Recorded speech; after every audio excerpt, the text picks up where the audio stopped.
Hotel राजमहल, episode 11, दर्दनाक मौत। विशाल ने दादाजी को देखकर बोला, उसी शाम जब मैं और अमन साथ थे तब अमन के फोन में एक पिक्चर मैसेज आया था। उस फोटो को देखते ही अमन के होश उड़ गए थे और फिर अमन ने वो फोटो मुझे दिखाई। विशाल रुककर अमन की तरफ देखने लगा। दादाजी ने गुस्से भरी आवाज में आगे पूछा, किसकी फोटो थी वो? विशाल दहशत भरी नजरों से दादाजी को देखता है और फिर कांपती हुई आवाज में कहता है, किसी अननोन नंबर से आई थी। उस फोटो में वेरोनिका पंखे से लटकी हुई थी। दादाजी पूरी तरह से सदमे में देखते हैं। अमन रो रहा होता है और विशाल बहुत परेशान दिख रहा होता है। ये तूने क्या किया अमन? अब वेरोनिका की आत्मा तुम दोनों को नहीं छोड़ेगी। दादाजी के ऐसा कहने के बाद कमरे में अचानक एक ठंडी हवा का झोंका आया। माहौल ने ऐसी करवट ले ली जैसे वहां पर किसी की मौत हुई हो। अमन के दादाजी की बात सुनकर विशाल बहुत डर जाता है और डर के मारे उसके पसीने छूटने लगते हैं। विशाल की ऐसी हालत देखकर दादाजी विशाल को समझाते हुए कहते हैं, देखो विशाल, तुम डरो मत, बस कुछ ऐसा काम मत करना जिससे वेरोनिका की आत्मा को गुस्सा आ जाए। वहीं रात 11:30 बजे होटल राजमहल में पसरे उस अजीब से सन्नाटे के बीच अपने रिसेप्शन डेस्क पर बैठा विशाल वेरोनिका के आने का इंतजार कर रहा होता है। जैसे ही घड़ी की सुई ने 12:30 बजने की तरफ इशारा किया, ठीक उसी समय विशाल को किसी के आने की आहट सुनाई दी। वो आहट होटल में पसरे सन्नाटे के साथ लाती है एक अलग सी ठंडक जो विशाल के शरीर को सिहरन दे जाती है। ये आहट वेरोनिका के आने की है। विशाल के सामने से वेरोनिका सही सलामत एकदम तैयार अपना बैग लेकर आती है। वही खूबसूरती, short skirt, high neck top, काले लंबे बाल खुले हुए, उसकी गोरी लंबी टांगे। वेरोनिका को देखकर ऐसा लग रहा होता है कि जैसे उसके साथ कभी कुछ हुआ ही ना हो। विशाल वेरोनिका को देखकर डर के मारे कांपने लगता है। वेरोनिका जैसे ही विशाल के पास पहुंची, अचानक से वेरोनिका का चेहरा किसी खूंखार शक्ल में बदल गया, जिसे देखकर विशाल की आंखें हैरत से बड़ी हो जाती हैं। इस वक्त डर से विशाल का खून सूख जाता है और उसका चेहरा बिल्कुल सफेद पड़ जाता है। देखते ही देखते वेरोनिका फिर से अचानक पहले की तरह खूबसूरत हो गई और विशाल को देखकर मुस्कुराई और वहां से अपने कमरे की तरफ चली गई। विशाल वेरोनिका के जाते ही उसके पीछे जाने के लिए जैसे ही अपनी डेस्क से उठता है, तभी कोई आदमी पीछे से हवा के झोंके की तरह विशाल के शरीर के आर पार निकल जाता है। उस इंसान के इस तरह से खुद को पार करके जाने से विशाल शॉक्ड हो जाता है। विशाल के रोंगटे खड़े हो जाते हैं। वो इंसान पीछे से दिखने में थोड़ा उम्र दराज लग रहा होता है। ब्लैक लेदर जैकेट और बूट्स और साथ ही हाथ में एक चमचमाती ब्रेसलेट। विशाल ने देखा कि उस इंसान ने भी 5th फ्लोर जाने के लिए लिफ्ट का बटन दबाया और देखते ही देखते विशाल की आंखों के सामने से ओझल हो गया। विशाल को वो इंसान कुछ सही नहीं लगता और विशाल उसके पीछे पीछे चला जाता है 5th फ्लोर की तरफ। उस इंसान का पीछा करते हुए विशाल ने देखा कि यह इंसान भी उसी कमरे में जा रहा है जहां वेरोनिका पहले से ही मौजूद है। विशाल ये देखकर कंफ्यूज हो जाता है और खुद में बड़बड़ाते हुए बोलता है, आखिर ये खतरनाक सा दिखने वाला इंसान है कौन और ये वेरोनिका के कमरे में क्यों जा रहा है? 5th floor, room number 505। वहां पहुंचते ही विशाल दरवाजा नॉक करने के लिए अपना हाथ आगे बढ़ाता है कि तभी कमरे का दरवाजा अपने आप खुल जाता है। विशाल कमरे में दाखिल होता है तो सामने का नजारा देखकर उसके होश उड़ जाते हैं। विशाल के सामने वेरोनिका के साथ एक आदमी जबरदस्ती कर रहा होता है। वेरोनिका के कपड़े फाड़ रहा होता है और धीरे धीरे वेरोनिका का जिस्म नजर आने लगता है। वेरोनिका खुद को छुड़ाने के लिए हाथ पैर मार रही होती है और तभी वो आदमी गुस्से में वेरोनिका के चेहरे पर 2 जोरदार तमाचे जड़ देता है। वेरोनिका दर्द में चिल्लाने और रोने लगती है। हेल्प मी, कोई मेरी मदद करो प्लीज, छोड़ो मुझे तुम। लेकिन वो आदमी वेरोनिका को छोड़ने का नाम ही नहीं ले रहा होता है। मैंने क्या बिगाड़ा है तुम्हारा? वेरोनिका रोते हुए बोलती है।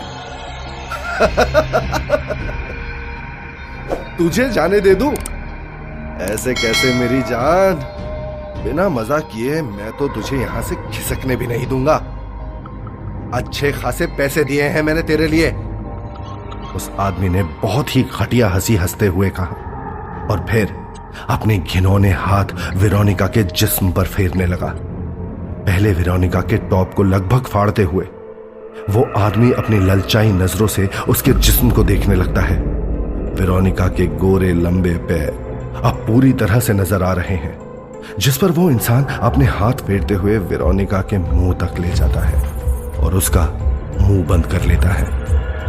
वेरोनिका के जिस्म पर मौजूद बचे हुए कपड़े भी उसने उतार फेंक दिए और किसी जंगली जानवर की तरह उसके शरीर को नोचने लगा और उसके जिस्म पर अपने दांत से काटने लगा। वहीं वेरोनिका लाख कोशिशों के बाद भी उस इंसानी दरिंदे की हवस के आगे सिर्फ एक बेबस लड़की बनकर रह जाती है और अपने दोनों हाथों से अपनी इज्जत को बचाने का जतन करने लगती है।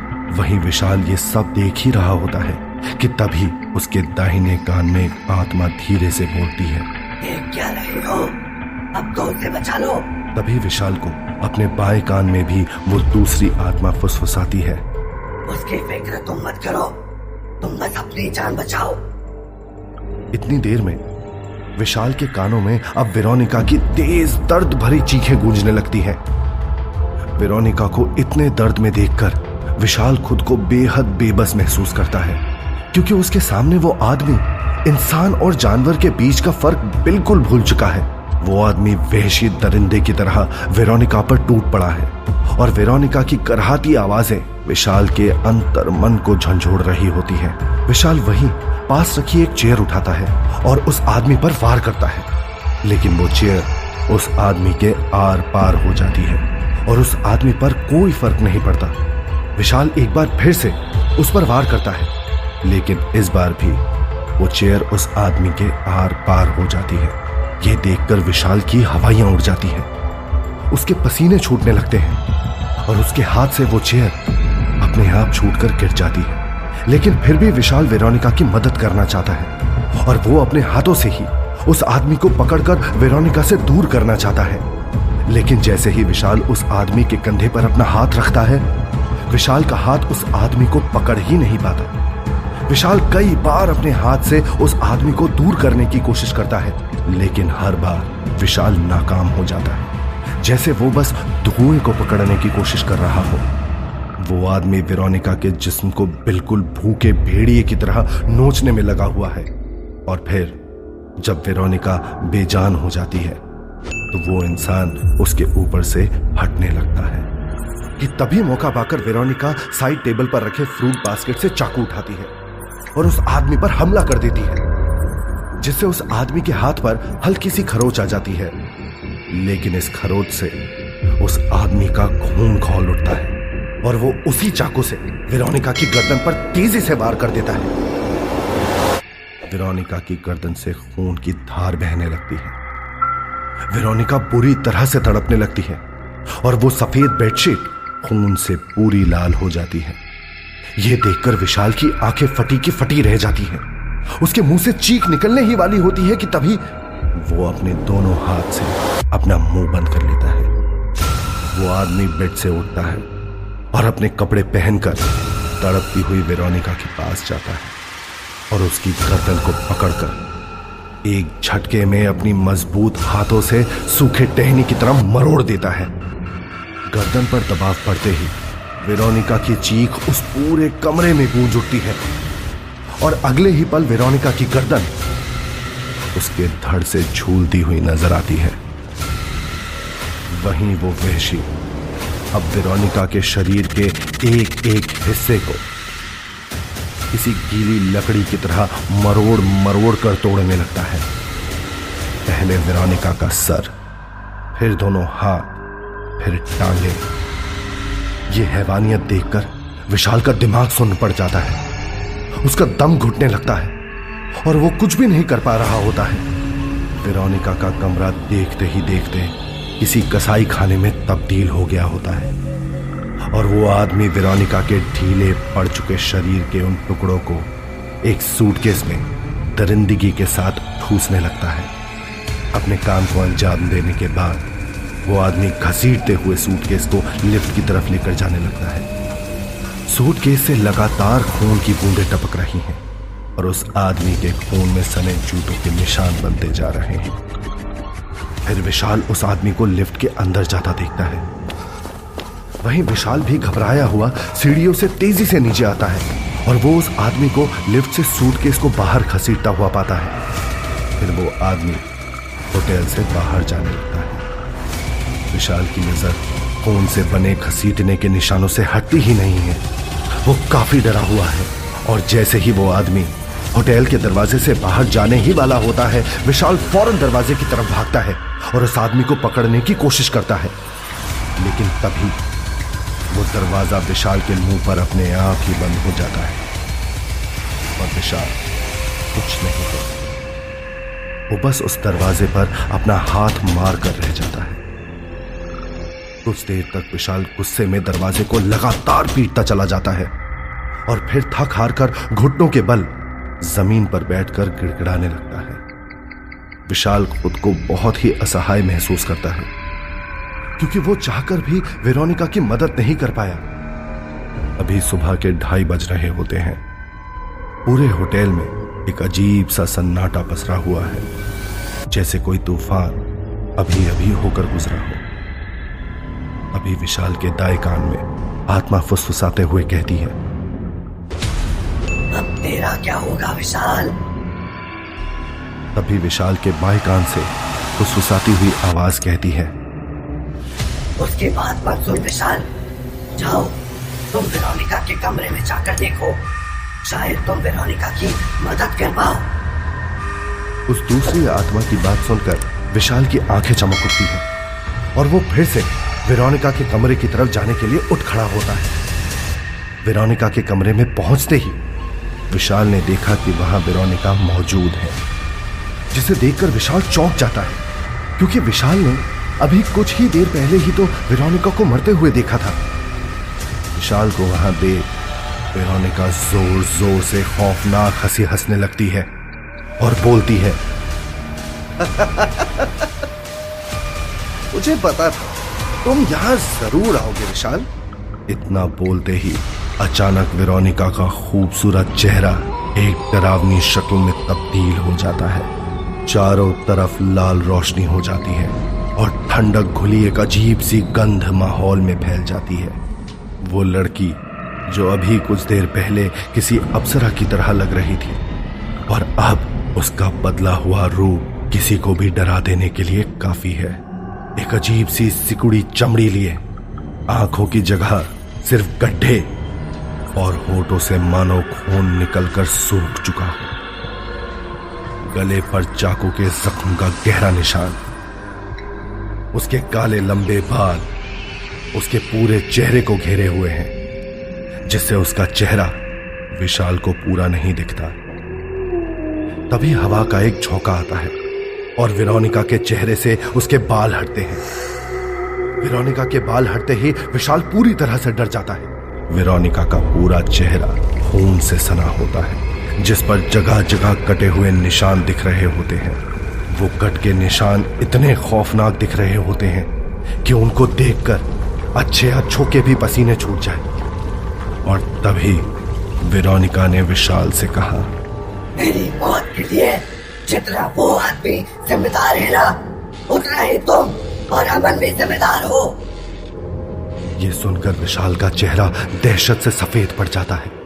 अगर उसे काटा जाए तो खून की एक बूंद तक उसके शरीर से नहीं गिरेगी। लेकिन विशाल हिम्मत करके डरते डरते वेरोनिका से बोलता है, मैंने कुछ भी नहीं किया है वेरोनिका, और अगर तुम्हें ऐसा लगता है तो फिर तो मुझे माफ कर दो। मुझे नहीं पता कि तुम किसकी बात कर रही हो। यहाँ से निकलने के लिए तुम जैसा बोलोगी मैं वैसा ही करूंगा। वेरोनिका इतना सुनते ही जोर से हंसती है। उसकी हंसी से पूरा होटल गूंज उठता है। ऐसा लगता है जैसे वो होटल भी वेरोनिका के साथ विशाल की बेबसी पर हंस रहा है। फिर वेरोनिका बोलती है, तुम्हें मैं जो बोलूं वो तो करना ही पड़ेगा, या तुम अपनी जान से हाथ धो बैठोगे। मैं तुम्हें 2 दिन का समय देती हूँ। तुम इन 2 दिनों में मेरे कातिलों का पता लगाओ और उन कातिलों को यहाँ मेरे सामने होटल राजमहल में लेकर आओ। अगर ये करने में तुम नाकामयाब रहे तो समझो वो तुम्हारी जिंदगी की आखिरी रात होगी। इतना बोलते ही वेरोनिका अचानक से धुएं की तरह वहां से गायब हो जाती है और उसके गायब होते ही वहां कमरे की दीवार पर खून से अपने आप नाम उभर आता है, डेविड जैक्सन और रंजीत भोसले। एक तो वेरोनिका के खूंखार चेहरे को देखकर विशाल की हालत ऐसे ही खराब होती है और ऊपर से वेरोनिका की बातें सुनकर विशाल की सांसें भी जैसे अटक सी गई है। तभी विशाल को अपने पीछे किसी के कदमों की आहट सुनाई दी और उसने घबराते हुए पीछे पलटकर देखा तो वहां मल्लिका खड़ी होती है। मल्लिका हर बार की तरह अब भी बेहद आकर्षक लग रही होती है और उसने रेड कलर की ट्रांसपेरेंट ड्रेस पहनी होती है। मल्लिका विशाल के बेहद करीब आती है और आकर विशाल के गालों पर किस करती है।